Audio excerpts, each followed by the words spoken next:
नमस्कार, यो विशेष संवादमा स्वागत छ। म मदन खाती। दर्शकवृन्द, वर्तमान सरकार चुनौतीको चाङमाथि उभिएको छ। अझै पछिल्लो समयको राजनीतिक घटनाक्रम जसरी अगाडि बढिराखेको छ, अहिलेकै सत्ता गठबन्धनभित्र रहिराखेका दलहरू यही रूपमा कहिलेसम्म अगाडि जान सक्छन् भन्ने प्रश्न थप मजबुत बन्दै गएको देखिन्छ। एकातर्फ राष्ट्रपतिको निर्वाचनलाई लिएर माओवादी केन्द्र र नेकपा एमाले बीच केही मत अन्तरहरू देखा परिराखेको छ भने गृह मन्त्रालयको सन्दर्भलाई लिएर त राष्ट्रिय स्वतन्त्र पार्टी सरकार छोडेर बाहिरिसकेको छ। यद्यपि उसले समर्थन भने अहिले पनि सरकारलाई दिइराखेको छ। यही अवस्थामा यो गठबन्धन कसरी अगाडि बढ्ला, राष्ट्रपतिको निर्वाचनसम्म कसरी अगाडि बढ्छन् सत्ता गठबन्धनभित्र रहेका राजनैतिक दलहरू, आज हामी यिनै विषयमा केन्द्रित रहेर संवाद गर्नेछौँ। र यसले राजनैतिक स्थायित्वको जुन चुनावको बेलामा निकै ठुल्ठुलो नारा र एक प्रकारले सम्पूर्ण राजनैतिक दलहरूले त्यो चुनावी भाष्य निर्माण गर्दै गर्दाखेरि यी कुराहरूलाई लगातार ल्याइराखेका थिए। आजको दिनमा अब यो अवस्थामा चाहिँ राजनैतिक स्थायित्वको प्रश्न र राजनैतिक आर्थिक स्थायित्वको प्रश्न पनि कसरी राजनैतिक दल र यो गठबन्धनले सम्बोधन गर्छ, यी प्रश्नको पनि आज हामी जवाब खोज्नेछौँ। यी कुराका यिनै विषयमा केन्द्रित रहेर कुराकानी गर्नको लागि यति बेला हामीले स्टुडियोमा आमन्त्रण गरेका छौँ प्रतिनिधि सभाका सदस्य नेकपा एमालेका नेता अच्युत प्रसाद मैनालीलाई। यहाँ कार्यक्रममा स्वागत छ। अब अहिले जे देखियो सत्तारूढ गठबन्धनभित्रै यहाँहरूको चाहिँ जुन खटपटको स्थिति, मुख्य चुरो कुरो चाहिँ के हो? के विषयले चाहिँ यहाँहरूको अहिले यो अलिक खटपटको अलिक मत नमिलेको जस्तो देखिराख्या हो? हामीलाई थाहा नै छ, सम्पन्न निर्वाचनले नेकपा एमालेलाई सत्ताको नेतृत्व गर्नको लागि जिम्मेवारी दिएको थिएन। हामी प्रतिपक्षमै बस्ने मूल्य र मान्यता सहितको एउटा प्रतिपक्षको जिम्मेवार भूमिका निर्वाह गर्ने सोचमा नै हामी रहेका थियौँ। अन्तिम अवस्थासम्म यहाँले भन्नुभएको जस्तो गठबन्धनका बीचमा रहेका दलहरूकै बीचबाट सरकार बन्नेछ भन्ने हाम्रो पनि विश्वास रहेको थियो। तर अन्तिम अवस्थासम्म जब गठबन्धनको बीचमा सहमति बन्न सकेन र सम्माननीय प्रधानमन्त्रीज्यूलाई प्रधानमन्त्रीको त कुरा सभामुख राष्ट्रपति लगायत कुनै पनि पदमा नेकपा माओवादीलाई चाहिँ नि दिन नसकिने कांग्रेसको तर्फबाट जब त्यो जवाफ आइसकेपछि निश्चित रूपबाट उहाँ हामीसँग जोडिन आउनुभयो र हामी मात्र नभइकन अन्य दलहरू समेत हामी एक ठाउँमा उभियौँ र हामीले यस अवधिमा परमादेशको सरकार गठन भइसकेपछि पछिल्ला देशको आर्थिक राजनीतिक स्थितिलाई हामीले हेर्ने हो भने मुलुक एउटा सङ्कटपूर्ण स्थितिमा, आर्थिक रूपमा सङ्कटपूर्ण अवस्थामा पुगिसकेको छ भने एउटा साझा सहमतिको आधारबाट नयाँ विश्वास जगाएर जनतालाई समेटेर जनताको एउटा भावनालाई सम्मान गर्दै अगाडि बढ्नुपर्ने आवश्यकतालाई मध्यनजर गर्दै यो गठबन्धन निर्माण भएको हो। र यहाँले भन्नुभयो जस्तै अहिले स्वतन्त्र पार्टी सरकारबाट बाहिरिए तापनि उहाँहरूले सरकारलाई समर्थन दिइरहनु भएको छ। किनभने आज रविजीहरूबाट र हामी गठबन्धनमा रहेका सबै दलहरूको मूल्य र मान्यता के हो त भन्दा अहिले देशको बिग्रदो आर्थिक अवस्थालाई कसरी सकारात्मक दिशातर्फ लैजाने, कसरी देशमा सुशासन दिने र हामीले विगतको निर्वाचनमा जनतालाई को बीचमा गरेका बाचाहरूलाई कसरी पुरा गर्ने र छोटो समयमा जुन हामीले एउटा ठुलो राजनीतिक उपलब्धि प्राप्त गरेका छौँ, यो राजनीतिक उपलब्धिलाई संस्थागत गर्ने, विकास गर्ने र जनतालाई सुखी नेपाली र समृद्ध नेपाल निर्माण गर्ने जुन हाम्रो एउटा लक्ष्य हो, यो लक्ष्यमा गठबन्धनका दलहरूको बीचमा कुनै पनि विमति रहेको छैन। तर आज हेर्दाखेरि चाहिँ यहाँहरूले राजनैतिक स्थायित्वको जगमा चाहिँ आर्थिक समृद्धि भनेर त्यसरी चाहिँ चुनावको बेलामा र अहिले पनि कता न कता संसद चाहिँ त्यो हङ पार्लियामेन्ट भए पनि एउटा गठबन्धन निर्माण गरेर सरकार सहकार्य गरेर सत्ता निर्माणको लागि, सरकार निर्माणको लागि गर्नुभयो। अहिले हेर्दाखेरि त यहाँहरूकै पार्टीको नेतृत्वमा अथवा यहाँहरूको पार्टीको अध्यक्षको नेतृत्वमा उच्चस्तरीय राजनैतिक संयन्त्र पनि छ, त्यसको बैठक बस्न नसकिराखेको, यहाँहरू बीच सरकार निर्माण गर्दाखेरि जुन सहमति भएको थियो भनेर बताइएको छ, चाहे त्यो विभिन्न महत्त्वपूर्ण पदहरूको बाँडफाँडको सन्दर्भमा अहिले चाहिँ त्यो पनि कुरा नमिलिराखेको, माओवादी चाहिँ अहिले अलिक फरक ढङ्गले अगाडि बढ्न खोजिराखेको। अब यो अवस्थामा त यहाँहरूले जे सोचिराख्नु भएको छ त्यही अनुरूप अगाडि बढ्न सक्ने अवस्था त देखिएन। निश्चित रूपबाट यहाँले भन्नुभयो जस्तै चर्चाहरू चलेका छन्, यसलाई हामी अन्यथा भन्न मिल्दैन। तर चर्चा चल्नु र परिणामबाट हामी जानुपर्छ भन्ने मेरो मान्यता हो। हामी तथ्यगत रूपमा जाने हो भने हिजो मात्रै पनि राष्ट्रिय सभाको उपाध्यक्षको निर्वाचन सम्पन्न भएको छ र गठबन्धनको बीचमा भएको सहमति अनुसार नै मान्य उर्मिला अर्याल निर्वाचित भइसक्नु भएको अवस्था छ। यसै गरी जति पनि हामीले यस अवधिमा गरेका हाम्रा साझा सहमतिहरू छ, यी साझा सहमतिहरू कार्यान्वयन हुँदै गएको अवस्था छ र अब जहाँसम्म नेपाली कङ्ग्रेसले हामीलाई यो सरकारलाई समर्थन गरिसकेको अवस्थामा नेपालको राजनीतिक वृत्तमा केही आशंकाहरू नजन्मिएका होइनन्, आशंकाहरू जन्मिएका छन् र आशंका यथार्थमा परिणत हुन सकेको छैन र अहिले पनि हिजो मात्रै पनि हाम्रो पार्टी अध्यक्षले सारगर्भित मन्तव्य सम्मानित सदन समक्ष दिइसक्नु भएको छ। यसमा यसभन्दा अगाडि सम्माननीय प्रधानमन्त्रीज्यूले आफ्नो सम्बोधनको क्रममा नीति कार्यक्रमको सन्दर्भमा बोल्नुभएका कुराहरू पनि कतिपय विषयहरू नेकपा एमाले आफ्नो घोषणापत्रको माध्यमबाट अभिव्यक्त गरेका विषयहरू समेटिएका छन्।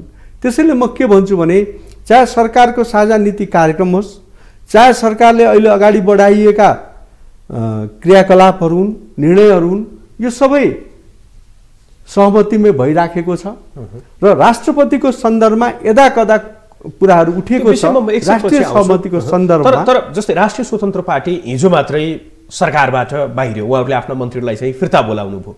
यो विषयमा यहाँहरू बीचको सहमति एमाले पनि कतै न कतै राष्ट्रिय स्वतन्त्र पार्टीकै पक्षमा भएको, उहाँहरूले जे मागदाबी गरिराख्नु भएको थियो त्यसकै पक्षमा चाहिँ उहाँहरू पनि एमाले पनि देखिन्थ्यो।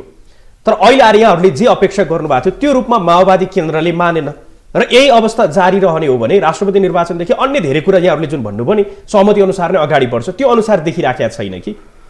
हामीले स्पष्ट रूपबाट जसरी अहिले राष्ट्रिय स्वतन्त्र पार्टी जनताको बीचमा उजागर भएर आएको छ, जनताको भावना, जनताको अभिमत रहेको छ, त्यसको हामीले सम्मान गर्न खोजेका हौँ र सम्मानित अदालतबाट भइसकेको निर्णयलाई हामी एउटा कानुनको शासन, विधिको शासन र संविधानको सर्वोच्चतालाई स्वीकार्ने पार्टी भएको हुँदा हामीले यो निर्णयलाई अन्यथा भन्न मिल्दैन।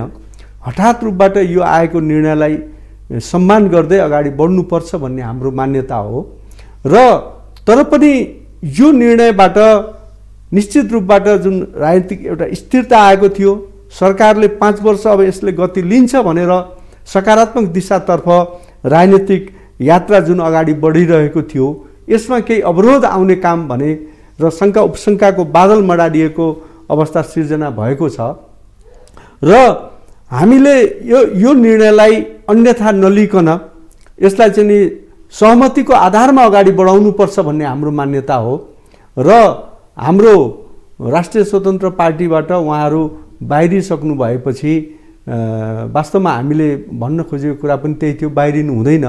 हामीले एउटा जुन सोचका साथ, सामूहिक सोचका साथ अगाडि बढिराखेका छौँ भन्ने हाम्रो मान्यता थियो र उहाँहरूले अरू कुरा त भित्री कुरा मलाई जानकारी भएन, उहाँहरूले भन्नुभए अनुसार उहाँहरूको पार्टीबाट सर्वसम्मत रूपबाट अहिलेको अवस्थामा हामी बाहिरिनु नै हाम्रो लागि एउटा सकारात्मक दिशा हुन्छ भन्ने उहाँहरूको ठहर रहेको छ।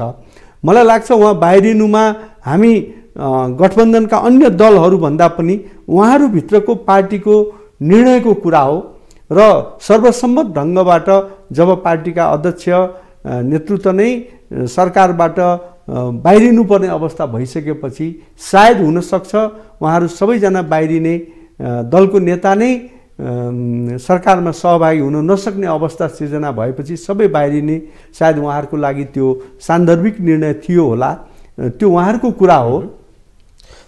अब राष्ट्रपतिको निर्वाचनमा चाहिँ यहाँहरूको के छ? किनकि माओवादी केन्द्र अहिले राष्ट्रिय सहमतिमा चाहिँ राष्ट्रपति बनाउनु पर्ने र त्यसमा पनि उहाँहरू चाहिँ दलमा आबद्धता नभएको व्यक्तिलाई चाहिँ खोजिराखेको जस्तो माओवादी केन्द्रभित्रका नेताहरूको त अभिव्यक्ति सुन्दाखेरि त्यसरी चाहिँ उहाँहरूले आफैलाई अभिव्यक्त गरिराख्नु भएको छ। नेकपा एमाले हिजोको दिनमा भएको सहमतिलाई चाहिँ कार्यान्वयन गरेर अगाडि बढ्नुपर्छ भनिराखेको छ। नेपाली कङ्ग्रेसलाई हेऱ्यो होइन हामीले हिजो निर्वाचनमा गठबन्धन गरेका थियौँ, त्यस कारणले गर्दाखेरि माओवादी हिजोको दिनमा गठबन्धन छोडेर जसरी अनि फरक ढङ्गले अगाडि बढ्यो, अब पूर्ववत 5 दलीय गठबन्धन नै बेउताउनुपर्छ भन्ने फेरि उहाँहरूको कतै न कतै त्यसमा चाहिँ प्रयासरत हो कि जस्तो देखिन्छ। अब यो अवस्थामा चाहिँ नेकपा एमाले यहाँहरूको भित्री तयारी चाहिँ के छ? यहाँ आफै पनि प्रतिनिधि सभामा हुनुहुन्छ। हामीलाई के लाग्छ भने यो राजनीतिक वृत्तभन्दा बाहिर साझा व्यक्तित्व दिने प्रचलन खास गरी हाम्रो छिमेकी भारतमा पनि रहँदै आएको छ। भर्खरै निर्वाचित हुनुभएका राष्ट्रपति पनि एउटा अलग क्षेत्रबाट आउनुभयो। यो विषय यो कोणबाट पनि सोच्न सकिन्छ, यसलाई हामीले अन्यथा लिन सकिँदैन। र हाम्रो मुलुकमा पनि त्यस्ता व्यक्तित्वहरू नहुनु भएको भने होइन, धेरै हुनुहुन्छ। र जहाँसम्म राष्ट्रपतिको उम्मेदवारको प्रस्ताव गठबन्धनमा प्रस्ताव गर्ने दायित्व भनेको नेकपा एमालेको हो। र नेकपा एमाले प्रस्ताव अघि सारिसकेपछि गठबन्धनका साझा दलहरूको बिचमा स्वीकार्य हुने र त्यसपछि अन्य दलहरूको बिचमा पनि स्वीकार्य हुने किसिमबाट साझा हिसाबबाट नै व्यक्तित्वको हिसाबबाट नै हामीले प्रस्ताव गर्छौँ। यसमा कुनै पनि अन्यथा छैन। 101 व्यक्तित्वहरू दलभित्र दल बाहिर पनि हुनुहुन्छ। त्यसैले जहाँसम्म व्यक्तिको सन्दर्भको कुरा छ यो अहिले बाहिर आइसकेको अवस्था छैन, छलफलकै क्रममा छ र चर्चामा धेरै नामहरू आएका छन्। र हामीले प्रस्ताव गरेको व्यक्तित्वलाई मैले अघि नै भने देशकै एउटा सबै दलहरूले स्वीकार्य हुने स्थितिबाट नै हामीले नाम अगाडि सार्नुपर्छ। अहिले यहाँहरूको प्राथमिकता चाहिँ के छ? दलभित्रकै त्यसमा पनि पदाधिकारी स्तरको नेतालाई चाहिँ राष्ट्रपतिको रूपमा अगाडि बढाउन खोज्दै हुनुहुन्छ कि अथवा होइन दलभन्दा अलिक बाहिर रहेका नागरिक समाज, प्राज्ञिक व्यक्तित्व लगायतको चर्चा पनि बाहिर त्यसरी पनि कुराहरू आइराखेका छ होइन? यहाँहरूले चाहिँ अलिक बढी सम्भावना चाहिँ कसको देखिराख्नु भएको छ? होइन, अब अहिले चाहिँ नि के छ भने यो मेरो ऊभन्दा बाहिरको कुरा हो। म अहिले नै उहाँ हुनुहुन्छ भनेर मैले भन्न सक्दिनँ। तर मलाई मेरो विश्वास, मेरो आत्माले के भन्छ भने हामी हाम्रो दलको साझा दलको बिचमा र अन्य दलहरूलाई समेत स्वीकार्य हुने हिसाबबाट हामीले व्यक्तित्व अगाडि सार्छौँ। र तर अहिले फलानु नै हुन्छ यो नै भनेर चाहिँ यो भन्न सक्ने अवस्थामा म छैन। तर होइन, ठ्याक्कै व्यक्ति नै तोक्न नसके पनि प्राथमिकता पार्टीको चाहिँ त्यो विषयमा त यहाँ आफै प्रतिनिधि सभाको सदस्य, यहाँ आफैको पनि केही मतभार रहेको छ, त्यसमा त यहाँ आफ्नै पनि त इच्छा होला नि यस्तो व्यक्ति चाहिँ राष्ट्रपतिको रूपमा आउँदै गर्दाखेरि चाहिँ ठिक हुन्छ भन्ने कुरामा चाहिँ। राजनीतिक वृत्तबाट पनि हुनुहुन्छ, सम्मानित व्यक्ति हुनुहुन्छ। जस्तो प्रश्न कहाँनिर उठाइन्छ भने हिजोको दिनमा प्रथम राष्ट्रपति र वर्तमान राष्ट्रपति चाहिँ त्यो दलीय पृष्ठभूमिबाट कतै न कतै सक्रिय राजनीति गरिराखेको अवस्थामा त्यहाँबाट आफ्नो जिम्मेवारी छोडेर राष्ट्रपतिको रूपमा निर्वाचित भइसकेपछि उहाँहरूले विगतको त्यो दलीय आग्रह, पूर्वाग्रहले काम गर्यो। उहाँहरूले चाहिँ त्यो ऐन मौकामा अलि स्वतन्त्र निष्पक्ष ढङ्गले निर्वाह गर्न सक्नु भएन भूमिका भन्ने कोणबाट चाहिँ उहाँहरूको काम कारवाहीको त्यसरी समीक्षा हुने गरेको छ कि कुनै कुनै कुरामा, सबैमा होइन, कुनै कुनै कुरामा त्यसैलाई जोडेर चाहिँ होइन गैर दलीय व्यक्तिलाई ल्याउने हो कि राजनैतिक रूपमा सक्रिय रूपमा आबद्ध नभएको व्यक्तिलाई चाहिँ ल्याउने हो कि भन्ने चर्चामा चाहिँ यहाँ कहाँनिर हुनुहुन्छ त्यो बुझ्न खोजेँ मैले। यहाँलाई म के प्रश्न पार्न चाहन्छु भने राष्ट्रपतिको त्यो जिम्मेवार कुर्सीमा पदासीन हुने व्यक्तित्वले आफ्नो विवेकको प्रयोग निश्चित रूपमा गर्नुहुन्छ नै। र राजनीतिक वृत्तबाट अथवा गैर राजनीतिक वृत्तबाट जो व्यक्ति गए तापनि त्यो विवेकीय अधिकार प्रयोग गर्ने क्षमता, हैसियत भएका व्यक्तिहरू निश्चित रूपबाट हुनुहुन्छ। चाहे यहाँले भन्न खोज्नु भएको अघिल्लो राष्ट्रपति रामवरण यादवजीको सन्दर्भ होस्, अहिले नागरिकताको सन्दर्भमा वर्तमान राष्ट्रपतिज्यूबाट भएका यी दुई कुरालाई नै लिएर अहिले बजारमा चर्चा गर्ने गरिन्छ। या त यी दुवै यस्ता संवेदनशील विषयहरू हुन्, या त राजनीतिक वृत्तमा गएका व्यक्ति हुन् अथवा गैर राजनीतिक वृत्तबाट गएका व्यक्तिहरूले देशको संविधानको रक्षा, राष्ट्रियता, सार्वभौम सत्ताको रक्षा गर्ने सन्दर्भमा आफ्नो विवेक जो कोहीले पनि प्रयोग गर्न सक्छ। र यदि सरकारले अगाडि बढाएका कुराहरू सर्वस्वीकार्य हुने अवस्था छैन, सबै दलहरूको बिचमा साझा सहमति गरेर यदि त्यो प्रस्ताव अगाडि सारिएको छैन भने निश्चित रूपबाट भारतको सन्दर्भमा पनि राष्ट्रपतिज्यूबाट अस्वीकार गरिएका, सदनलाई फिर्ता पठाइएका घटनाहरू रहेका छन्। हाम्रो देशमा पनि यदाकदा भएका छन् र म के विश्वास लिन चाहन्छु भने आउने दिनमा पनि हुन्छन् यी कुराहरू। यदि एकपक्षीय ढङ्गबाट सत्ता पक्ष अथवा कुनै पक्ष अगाडि बढ्छ भने त्यसलाई विवेकीय अधिकार प्रयोग गर्ने हैसियत सम्माननीय राष्ट्रपतिज्यूमा हुन्छ। त्यसैले यो विषयबाट छलफललाई केन्द्रित गर्नुपर्ने अथवा उम्मेदवार चयन गर्नुपर्ने त्यो म आवश्यकता देख्दिनँ। नेकपा एमाले अथवा कुनै पनि राजनीतिक दलले प्रस्ताव गरेको व्यक्तित्वको सन्दर्भमा त्यो व्यक्तित्वको क्षमता हैसियत त्यसले आम जनतामा दिने एउटा जुन म्यासेज हो त्यो म्यासेज कस्तो आउँछ वर्तमानलाई हामीले हेरिनुपर्छ।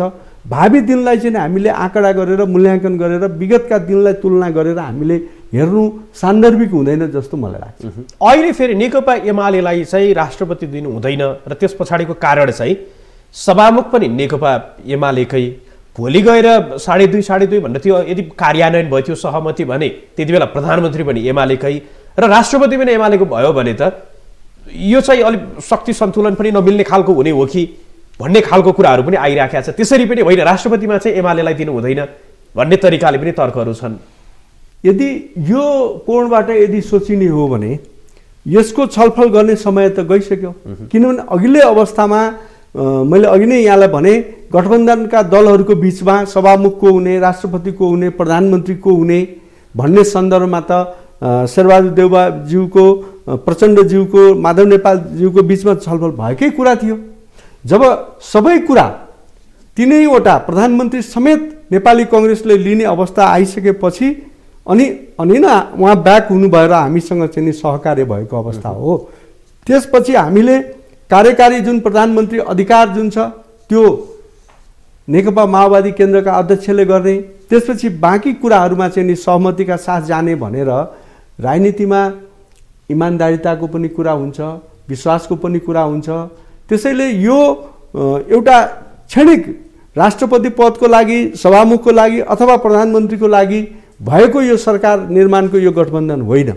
यसले 5 वर्ष यो सरकारको कार्यकाललाई चाहिँ नि हामीले अगाडि बढाउने र देशमा शान्ति सम्झौतादेखि नै अधुरा रहेका, अपुरा रहेका र दुई पटक चाहिँ हामीले निर्वाचनबाट पनि जनताको आशा र भरोसालाई हामीले सम्बोधन गर्न नसकेर र विश्वव्यापी रूपबाटै जुन एउटा आर्थिक मन्दी र आर्थिक दुरावस्था आएको कारणमा गर्दा हामीले यो देशमा एउटा स्थिर सरकार दिनुपर्छ र 2 वर्षकै अवधिमा पनि जसरी शेरबहादुर देउवाजीले नेतृत्व गरेर देशलाई अगाडि बढाउनु भयो, यसले कुनै पनि सकारात्मक दिशातर्फ चाहिँ मुलुकलाई लान नसकिसकेपछि अहिलेको यो आवश्यकता हो र कुनै एउटा पदमा अल्म लिएर बस्ने अहिले अवस्था छैन। त्यसैले यो हुनसक्छ दुईटै पद एउटै पार्टीको पक्षमा गयो भन्ने कुराहरू त यसको समय गइसक्यो। यो त काङ्ग्रेसले 3टा लिन खोजेको थियो त एउटा यो उहाँलाई एउटा पनि नदिने अवस्थामा नै उहाँहरू ब्याक हुनुभएको हो। त्यसैले 2टा लिनु र मैले अघि नै यहाँलाई भने अब अहिले अर्को कुरा के छ भने नेकपा एमाले यदि राष्ट्रपतिमा माओवादीले नेपाली कङ्ग्रेसको उम्मेदवार वा माओवादीले उठाएको र नेपाली कङ्ग्रेसले चाहिँ माओवादीले उठाएको उम्मेदवारलाई चाहिँ समर्थन गरेर एमालेलाई चाहिँ राष्ट्रपति नपाउने स्थिति सिर्जना भयो भने त्यति बेला एमाले के गर्छ भन्ने एउटा जिज्ञासा रहेको छ। त्यो अवस्थामा के हुन्छ? यहाँहरू के गर्नुहुन्छ? सरकारमै रहने कि बाहिर? हामी के भन्छौँ भनेदेखि हामीले नेकपा एमाले र माओवादी केन्द्रको बिचमा जुन सरकार निर्माणको लागि अहिले जुन सहकार्य भएको छ यो सहकार्य फगत एउटा प्रधानमन्त्री बनाउने अथवा कुनै निश्चित पदको लागि मात्र यो भएको होइन। एउटा सोच, एउटा मूल्य, मान्यताको आधारमा यो सहकार्यको निरन्तरता भएको छ र यो लामो समयसम्म यसको सहकार्यको निरन्तरता जानुपर्छ भन्ने मान्यता रहेको छ र यहाँले भन्नुभयो जस्तो नेपाली कङ्ग्रेसले प्रस्ताव गरेकै उम्मेदवारलाई माओवादी केन्द्रले सपोर्ट गर्छ भन्ने कुरा यो यो यो हुनै सक्दैन, यो हुने कुरा नै होइन र बाहिर चर्चा हुन सक्छ जस्तो सम्माननीय प्रधानमन्त्रीज्यूलाई सबैले सपोर्ट गरेर लगभग 99% भन्दा पनि माथि 2 जना बाहेक जुन सपोर्ट आइसकेपछि उहाँले राष्ट्रिय सहमतिका साथ अगाडि बढाउँ भनेर भन्नु एउटा प्रधानमन्त्री हैसियतबाट चाहिँ नि त्यो बोल्नु मैले त्यसलाई अस्वाभाविक ठान्दिनँ, अन्यथा ठान्दिनँ र म त के भन्छु भने प्रधानमन्त्रीज्यूको आशय दलहरूको बिचबाट प्रस्तावित भएका नामहरू हो। हिजो उहाँहरूले राम्रो गर्नुभयो, बुद्धि पुर्याउनु भयो, राष्ट्रिय सभाको उपाध्यक्षमा उम्मेदवारी नदिएर सर्वसम्मत गराउनु भयो भनेपछि सभामुखमा उपसभामुखमा उहाँहरूले किन उम्मेदवारी दिनुभयो मेरो जिज्ञासा यसमा छ। चुरुकुरु के छ भने नेकपा एमालेलाई उहाँहरू आजको दिनमा पनि माओवादी केन्द्रलाई आफ्नो पोल्टामा पार्ने र नेकपा एमालेलाई चाहिँ यो गठबन्धन जुन अहिलेको सहकारी छ सत्ता गठबन्धन 7 राजनैतिक दलहरू यहाँ जसरी जानुभयो प्रधानमन्त्री नियुक्त हुने बेलामा यहाँहरूलाई चाहिँ छिन्न भिन्न पार्ने, त्यही भएर माओवादीले जुन जुन उम्मेदवारहरू उठाएको ठाउँमा नेपाली कङ्ग्रेसले चाहिँ त्यहाँ निर्विरोध हुनको लागि सहयोग पुर्याइराखेको देखिन्छ। जहाँ नेकपा एमालेले उम्मेदवार बनाइराखेको छ त्यहाँ चाहिँ नेपाली कङ्ग्रेसले पनि उम्मेदवार बनाइराखेको छ। यसले त त्यतैतर्फ सङ्केत गरिराखेको छ नि राष्ट्रपतिकोमा चाहिँ उहाँहरू कहिले कुनै न कुनै रूपमा चाहिँ जसरी माओवादी आजको दिनमा निर्णायक छ त्यो चाहिँ नेपाली कङ्ग्रेसमा चाहिँ माओवादीले समर्थन गरोस् भन्ने उहाँहरूको अभिष्ट देखिन्छ। नेपाली कङ्ग्रेसको ध्येय नै के रहेको छ भने यहाँलाई म स्पष्ट पारौँ, उसले आफ्नो मुख्य प्रतिस्पर्धा नेकपा एमालेलाई ठानेको छ र नेकपा एमालेको उपस्थितिमा अस्तित्वमा आफ्नो अस्तित्व समाप्ति देखेको छ, आफ्नो अस्तित्व सङ्कटमा देखेको छ। त्यसैले नेकपा माओवादी लगायत समाजवादी माधव नेपालजीको पार्टीलाई समेत प्रयोग गरेर नेकपा एमालेलाई परास्त गर्ने, नेकपा एमालेलाई कमजोर बनाउने, नेकपा एमालेलाई समाप्त गर्ने दिशामा नेपाली कङ्ग्रेस अगाडि बढेको छ। चाहे त्यो परमादेश सरकारको गठनका प्रक्रिया हुन्, चाहे पछिल्ला अवस्था हुन्, चाहे अहिले विगतको निर्वाचन, चाहे स्थानीय तहदेखि लिएर अहिले भर्खर सम्पन्न आम निर्वाचनमा भएका गठबन्धनका क्रियाकलापहरूले के प्रश्न पार्छ त भन्दा एमालेलाई निस्तेज गर्नको लागि अरूलाई प्रयोग गर्ने।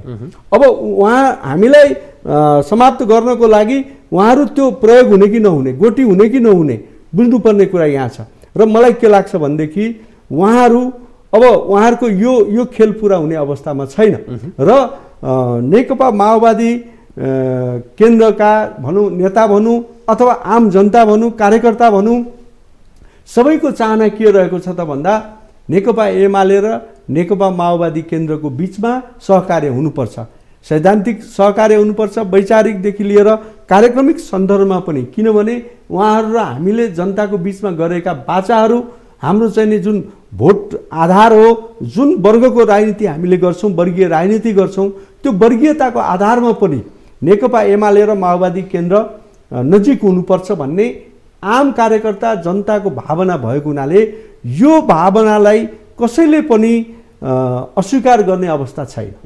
अब अहिले गठबन्धनकै दलभित्र जुन खटपटको स्थिति छ यसमा कतै न कतै हिजो त्यो संसद विघटन हुँदै गर्दाखेरि यहाँहरू र माओवादी केन्द्र बिचको जुन दूरी थियो र अन्य संविधानका धेरै प्रावधानहरूमा राष्ट्रिय स्वतन्त्र पार्टी राप्रपा उहाँहरूको फेरि फरक ढङ्गले ती हेर्नुहुन्छ, त्यो उहाँहरूको फरक वैचारिक राजनैतिक त्यो पृष्ठभूमि भएको कारणले गर्दाखेरि पनि अहिले त्यो सरकारको सत्ताको एउटा निश्चित सङ्ख्या चाहिने कारणले गर्दाखेरि चाहिँ एकजुट बनायो, तर भित्रैदेखि चाहिँ त्यो मिल्न नसकिराखेको त्यही कारणले हो फरक वैचारिक र राजनैतिक अडान हो। निश्चित रूपबाट फरक राजनीतिक वैचारिक आधार क्षेत्रबाट हामी प्रतिनिधित्व गर्ने हुनाले यदा कदा त्यो संसदीय मूल्य मान्यता विपरीतका पनि घटना परिघटनाहरू देखा परेका छन्। यसलाई संसदले समीक्षा गर्नुपर्छ र गरेको पनि छ र कतिपय हामी जनप्रतिनिधिहरू नयाँ रूपबाट नयाँ अनुहार आएको हुनाले गर्दाखेरि पनि संसदीय अभ्यासमा हामी चाहिँ एउटा नौलो भएको हुनाले गर्दाखेरि पनि र हामीले हाम्रा नीति नियम प्रणालीहरूलाई हामीले गहिरोसँग अध्ययन नगर्दाखेरि पनि केही समस्याहरू आएका छन्। मन्त्रीकै सम्बोधनको विषयलाई लिएर पनि कुराहरू नउठेका होइनन्।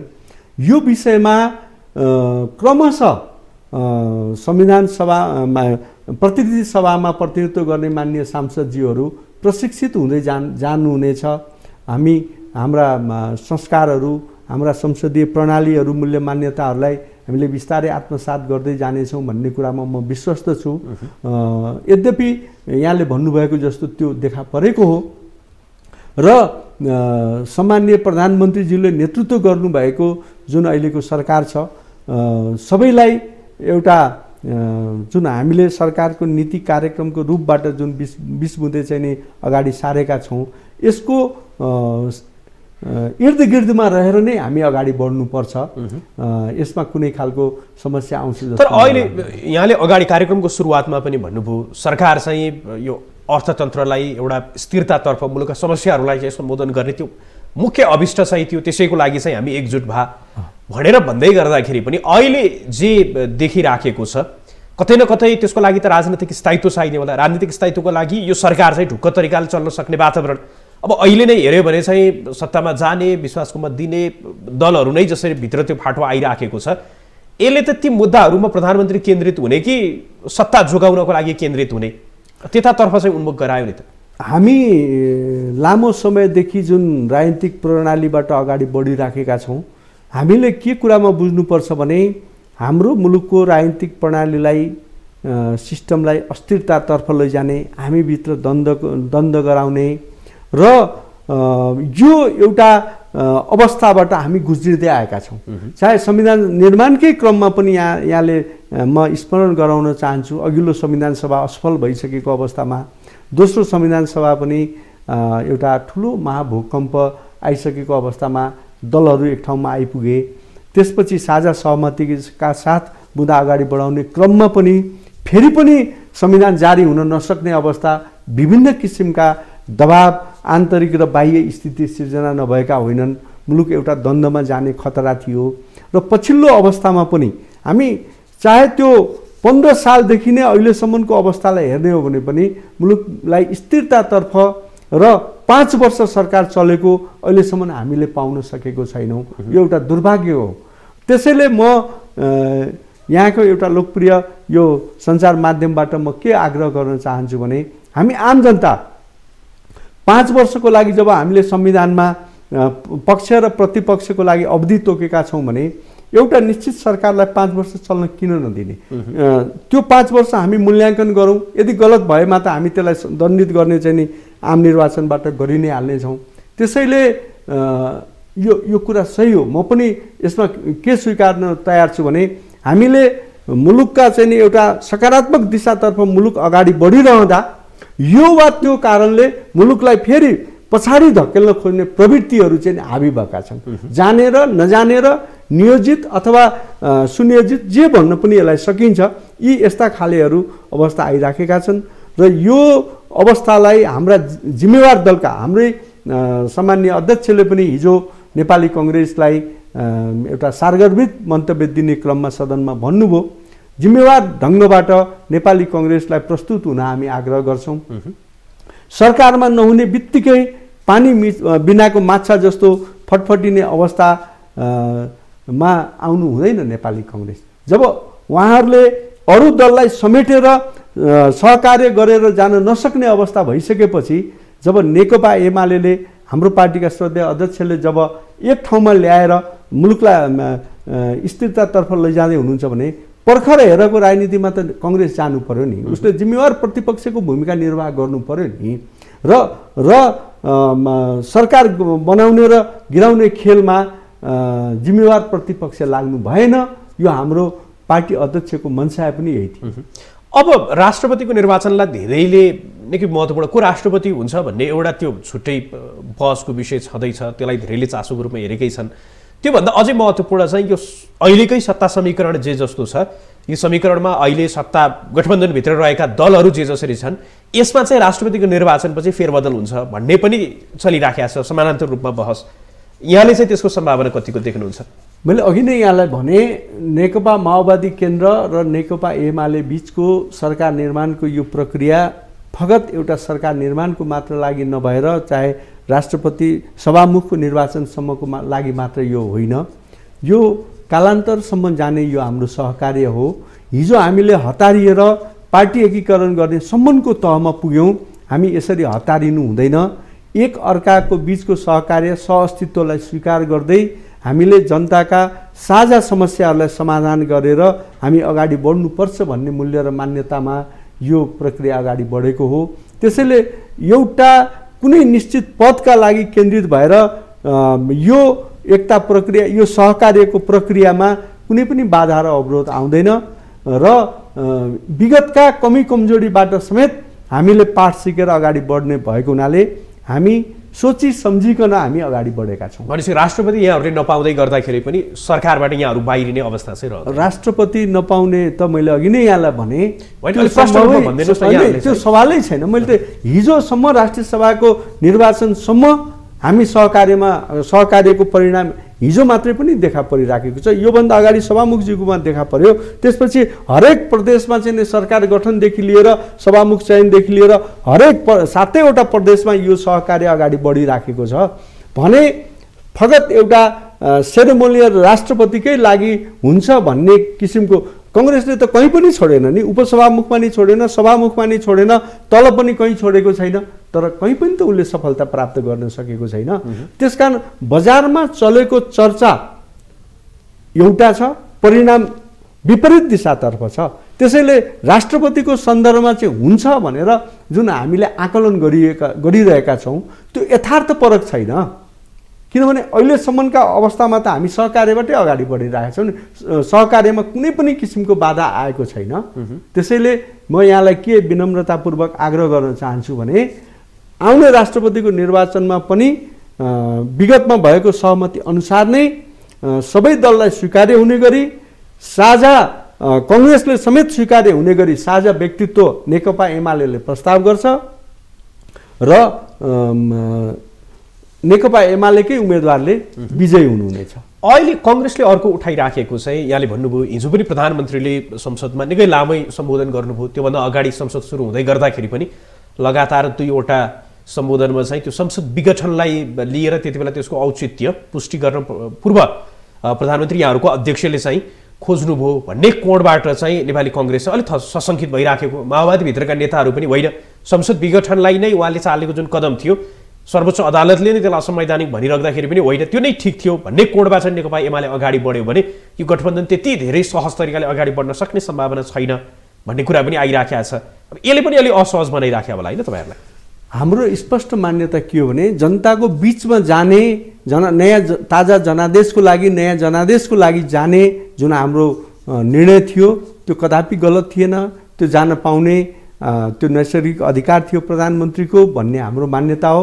त्यही कोणमा रहेर नै आज होइन योभन्दा अघिल्लो पटक सम्बोधन गर्ने क्रममा उहाँले आफ्नो अभिव्यक्ति दिनुभएको थियो र यसबाट विपक्षीमा रहनुभएका साथीहरूले के प्रश्नहरू उठाउनु भयो त्यो प्रश्न उठाउने आशंका गर्ने उहाँहरूको अधिकारको कुरा हो, त्यसमा हामी अगाडि बढ्न चाहन्नौँ। तर मैले अघि नै यहाँलाई भने विगतमा भएका हाम्रा सहमतिहरू सहकार्यहरूमा हाम्रो असमझदारीले गर्दा हामी केही कमी कमजोरीहरू निश्चित रूपबाट आएको हो। त्यो कमी कमजोरी अब आउने दिनमा दोहोरिनु हुँदैन र ती कमी कमजोरीबाट पाठ सिकेर अगाडि बढ्नुपर्छ, अझ गम्भीरताका साथ अगाडि बढ्नुपर्छ भन्ने मान्यतामा अहिलेको सहकार्य अगाडि बढेको छ। कुनै पनि प्रकारको हतारो नगरिकन कुनै पनि प्रकारको चाहिँ असमझदारी नगरिकन अगाडि बढ्ने भन्ने मान्यता भएको हुनाले र त्यही अनुसार नै अगाडि बढ्दै आएको र आउने दिनमा पनि हामी सबैको लागि एउटा भविष्यको लागि पनि यो सहकार्य आवश्यक छ। किनभने हामीले जुन एउटा वर्गीय आधारबाट पनि जुन हामी अगाडि बढिराखेका छौँ हाम्रा मूल्य मान्यता र हाम्रो चाहिँ नि जुन वर्गीय आधार हो र यो सहकार्य नै यो दुवैको लागि भलाइ हुने। नेपालमा चाहिँ नेपालका आफैलाई कम्युनिस्ट भन्ने अलिक वाम लेफ्ट विचारधारातर्फ झुकाव राख्ने शक्तिहरू चाहिँ एकजुट हुन नसकिराख्या, सबै लेफ्ट सबै वाम नभए पनि कम्तीमा आफूलाई कम्युनिस्ट भन्नेहरू चाहिँ त्यो एक ठाउँमा आउन नसक्नु पछाडिको कारण चाहिँ के रहेछ? किनकि अहिलेको त्यो सत्ता गठबन्धनमा पनि त्यस्तै देखिन्छ। योभन्दा अगाडि एउटै पार्टी तपाईँहरूले निर्माण गर्नुभयो त्यसमा पनि त्यस्तै देखियो, त्यो टुटफुटको विभाजनको इतिहास त्यस्तै तरिकाले अगाडि बढिराखेको छ। अहिले हेर्दाखेरि पनि त्यतातर्फ उन्मुख हो कि भन्ने देखिन्छ। किन त्यस्तो भइराख्दो रहेछ? अब पार्टीहरू बहुदल आइसकेपछि सबैले दलहरू खोल्न पाउने एउटा नैसर्गिक अधिकार भएको सन्दर्भमा पनि यी कुराहरू अगाडि बढेको हुनसक्छ। कम्युनिस्ट पार्टीमा मात्रै धेरै पार्टी रहेका छैनन्, अन्य बुर्जुवा पार्टीहरू पुँजीवादी पार्टीहरूमा पनि धेरै पार्टीहरू रहेका छन्। यद्यपि नाम एउटै रहनाले गर्दा कम्युनिस्ट भन्नाले धेरै पार्टी भएको जस्तो हामी महसुस गर्न सकिन्छ र 8-9वटा 6वटा 7वटा कम्युनिस्ट पार्टी, बाँकी त 20-25वटा त अन्य बुर्जुवा पार्टी पुँजीवादी पार्टीहरू पनि नभएका होइनन्। एउटा पक्ष यो हो। बहुदलीयताको एउटा चाहिँ नि विशेषता नै के हो भने दल खोल्ने अधिकार छ र जहाँसम्म कम्युनिस्ट पार्टी किन एक हुन सक्दैन, किन विभाजित हुन्छन् पार्टीहरू भन्ने सन्दर्भमा चाहिँ मेरो अध्ययन के रहेको छ भनेदेखि हामीले जनवाद लोकतन्त्रको कुरा गरे तापनि हाम्रो नेतृत्वमा जुन एउटा सामन्ती सोच छ, संस्कार छ, आफै खाउँ आफै गरौँ भन्ने जुन एउटा प्रवृत्ति छ, यसले गर्दाखेरि पनि दलहरूलाई चाहिँ नि विभाजनको सङ्घारमा पुर्याउँछन् र केही बाह्य शक्तिहरू पनि विभाजन गराएर तावा गरम बनाएर आफ्नो रोटी सेक्ने काममा पनि नभएको होइन। विगतमा पनि हामीले नेकपा एमालेलाई विभाजन गराइयो, माले एमाले बनाइयो। आखिर यसले पायो के त? देशले त दुर्भाग्य नै सहनु पर्यो। त्यसैले समय समयमा यस्ता चाहिँ नि दलहरूलाई विघटन गराएर आफ्नो स्वार्थ पुरा गर्ने प्रवृत्ति पनि देखा पर्यो। त्यसले गर्दा पनि विभाजनहरू देखा परेका छन्। तर अब अहिलेको अवस्था भनेको अब त्यस्तो छैन। निकट भविष्यमा फेरि अरू सम्पूर्ण कम्युनिस्ट कुरा नगरे पनि हिजो नेकपाकालीन यहाँहरू जुन एक ठाउँमा हुनुहुन्थ्यो, फेरि एउटै मोर्चा पार्टी पनि नभए पनि मोर्चासम्म एउटै बनाएर जान सक्ने सम्भावना चाहिँ कतिको देख्नु भएको छ कि अहिलेको अवस्थामा त्यो छैन? होइन, अब बिस्तारै आउने दिनमा यो सहकार्यले मोर्चाको निर्माण गर्दै जानेछ। माओवादी नेकपा एमाले बिचको मैले अघि नै यहाँलाई भनिहालेँ, मेरो मनसाय त्यही नै हो। जहाँसम्म माधव नेपालजीको समाजवादी पार्टीको सन्दर्भको कुरा छ, अब धेरै साथीहरू तलबाट उहाँहरू हाम्रो पार्टीतर्फ आउँदै हुनुहुन्छ, आकर्षित हुँदै हुनुहुन्छ। उहाँहरूले बुझिसक्नुभयो कि विभाजन गरेर कसको स्वार्थ हामीले पुरा गऱ्यौँ र को कमजोर भयो भन्ने कुराहरू उहाँहरूले व्यवहारबाटै साबित भइसकेको हुनाले र जनताले पनि अभिमतबाट चाहिँ नि अब धेरै कम्युनिस्ट पार्टीहरू आवश्यक छैन।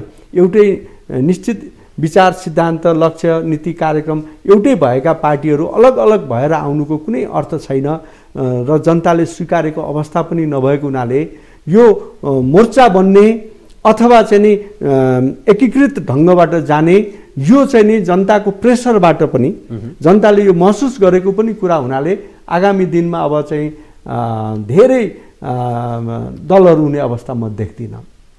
भनिसकेपछि फेरि एक ठाउँ हुन सक्ने सम्भावना चाहिँ प्रशस्तै छ। हामी कार्यक्रमको लगभग अन्तिममा छौँ। अन्तिममा चाहिँ अहिले सरकारमै रहेका मन्त्रीदेखि लिएर धेरै विषयमा चाहिँ त्यो टिक्का टिप्पणी विवाद चर्चा परिचर्चा रहँदै गर्दाखेरि यो सरकारप्रति आम नागरिकको अपेक्षा चाहिँ अलि बढी नै देखिन्छ, किनकि अर्थतन्त्रको सवालदेखि लिएर धेरै विषयमा चाहिँ अहिले पनि यहाँहरूले रोजगारीको कुरा, शिक्षाको कुरा, स्वास्थ्यको कुरा, ती कुराहरूलाई अब रोजगारीकै कुरा गर्दाखेरि वैदेशिक रोजगारीमा जानु परिराखेको बाध्यता, देशभित्रै रोजगारीका अवसर सिर्जना नभइराखेको, तर त्यतातर्फ पनि सरकारले चाहिँ नीतिगत रूपमा केही कुरा गरोस्, अगाडि ल्याओस् भन्ने कुरा चाहिँ त्यो नागरिक स्तरमा त्यसरी म त्यो अपेक्षा राखेको देखिन्छ। सरकार चाहिँ राजनैतिक मुद्दामै अलि बढी अल्मलिएको, रुमल्ली राखेको, सरकारलाई नि कसरी टिकाउने भन्ने अब त्यतातर्फ चाहिँ त्यो अनुभूति हुने तरिकाले चाहिँ अगाडि कहिलेदेखि बढ्छ? निश्चित रूपबाट यहाँले भन्नुभयो जस्तै संसदलाई पनि प्रभावकारी ढङ्गबाट अगाडि बढाउने, जनताका मुद्दाहरूलाई पनि त्यहाँ उजागर गर्ने र त्यहाँबाट एउटा निष्कर्ष सहितको कार्यक्रमहरू चाहिँ नि सुझावहरू सरकारलाई दिने, संसदलाई प्रभावकारी बनाउने भन्ने कुरा पनि आवश्यकता रहेको छ। यो अहिले हामी सबैले महसुस गरेका छौँ र यो विशेष परिस्थितिमा एउटा देशको सङ्कटपूर्ण अवस्थामा अहिले हाम्रा सम्माननीय प्रधानमन्त्रीज्यू लगायत मन्त्रीज्यूहरूले जुन जिम्मेवारी पाउनु भएको छ र उहाँहरूले आफ्नो भूमिका जिम्मेवारीलाई अत्यन्त कुशलताका साथ सम्पन्न गर्नुपर्ने जरुरी छ। किनभने सम्माननीय प्रधानमन्त्रीज्यूले जुन नेतृत्व गर्ने अवसर पाउनु भएको छ, उहाँले विगतको एउटा कठिन राजनीतिक पृष्ठभूमिबाट उहाँ अगाडि बढ्नुभयो र आज उहाँले चाहिँ नि देशलाई एउटा जुन ढङ्गबाट विकसित गर्छु भन्ने सपना देख्नु भएको थियो, त्यो सपनालाई साकार पार्ने जिम्मेवारीमा उहाँ पुग्नु भएको हुनाले उहाँले आफ्नो टिमलाई पनि परिचालित गर्दै र आफू पनि उहाँले चाहिँ जुन हामीले देशमा जनतालाई जुन देखाएको सपना छ त्यो सपना साकार पार्ने दिशामा उहाँ अगाडि बढ्नै पर्छ र यसका लागि अब संसदका विभिन्न समितिहरू निर्माण कतिको प्रभावकारी होला? किनकि संसदभित्रै पनि कुरा उठ्यो, सांसदहरूले बोलेको कुरा अथवा संसदीय समितिहरूले दिएका निर्देशनकै सन्दर्भमा त्यसको कार्यान्वयनको पाटो, कार्यपालिका त्यो संसदप्रति जवाफदेही हुनुपर्छ भन्दै गर्दाखेरि चाहिँ सांसदहरूले बोल्ने कुरा उठाउने तहमा मात्रै त्यो कुरा सीमित हुने, कार्यान्वयनको तहसम्म नपुग्ने भन्ने गुनासो पनि सुनियो कि हो? यो पहिलादेखि नै हुँदै आएको छ। हामी बोलिराखेका छौँ र यसको चाहिँ नि सुनवाई भएको छैन भन्ने कुराहरू गुनासो आयो। यो मैले पनि सदनमै यो सुनेको आवाज हो र अहिले त भर्खरै हामी 7 दिन पनि सदन चलेको छैन। हामी अब सम्माननीय राष्ट्रपतिज्यूले 27 गते सम्बोधन गर्दै हुनुहुन्छ, सरकारको आधिकारिक नीति कार्यक्रम पनि आउने सन्दर्भमै छन् र विभिन्न संसदका मिनी सांसद जस्ता उपसमितिहरू गठनको प्रक्रियामै छन् र यसलाई निष्कर्ष दिएर समितिहरूको मार्फत पनि सरकारलाई सुझाव दिने, त्यहाँ सम्बन्धित मन्त्री सचिवदेखि लिएर सबैसँग छलफल गरेर अगाडि बढ्ने जुन एउटा प्रक्रिया हो, त्यो प्रक्रियामा पनि अहिले हामी प्रवेश गरिसकेको अवस्था छैन। अहिले त भर्खर सरकारको के अरे शपथ ग्रहण गरेर मन्त्रीज्यूहरू चाहिँ नि केही बुझ्ने क्रममै हुनुभएको हुनाले हामीले पनि कतिपय कुरा गर्दा केही समय हामी अध्ययन गर्दैछौँ भन्नुभएको हुनाले केही समय त उहाँहरूलाई अध्ययन गर्न नै लाग्नेछ। तर पनि यहाँले भन्नुभएको जस्तो संसदलाई प्रभावकारी बनाउने, मातहत समितिहरूलाई पनि सक्रिय र प्रभावकारी बनाउने र सरकार पनि जनताबाट आएका जुन गुनासोहरू छन्, सुझावहरू छन्, त्यसलाई पनि यथाशक्य चाँडो त्यसलाई चाहिँ कार्यान्वयन गर्ने यो दिशामा अगाडि बढ्नै पर्छ र हामीलाई चाहिँ लापरवाही गर्ने हामीलाई चाहिँ यो छुट छैन। हस्, यहाँले आफ्नो महत्त्वपूर्ण समय उपलब्ध गराइदिनु भयो। यहाँको महत्त्वपूर्ण समय र यो संवादको लागि यहाँलाई धेरै धेरै धन्यवाद। दर्शकवृन्द, आजको लागि यस कार्यक्रमलाई निर्धारित समय सकिएको छ। हामी तपाईँलाई निरन्तर न्युजसँग जोडिरहनेछौँ। नमस्कार।